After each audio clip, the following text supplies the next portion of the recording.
We know that the aspirations from this meeting, just like at COP21, there is multitude. You could fill pages and pages, but if I could really distill it into very short arguments, is if the money comes forward from the developed nations that was promised, then perhaps the NDCs would come forward from those developing and emerging nations with a lot more faith in what the developed nations have done and are going to do. Does it come down to money and climate financing?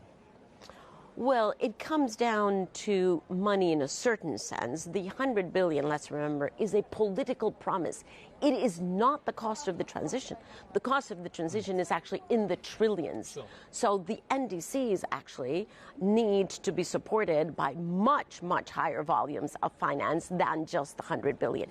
Even the 100 billion is not going to be delivered by 2021, and it was supposed to be delivered on a yearly basis starting in 2020. So that is already a breach of trust that is going to be very difficult here to deal with. What we do know from the report that has been filed is that there has been a progress toward the 100 billion, and that apparently the 100 billion will then finally come forward in 2023 and then actually take a huge leap forward to 500 billion the year after. Southern hemisphere nation, why should I trust the developed world, though, when it's 25% below those targets that you agreed? No, I totally agree. It's very, very difficult. And honestly, trust is a very fragile element of these negotiations. And many promises have been met, and many of them have not been kept.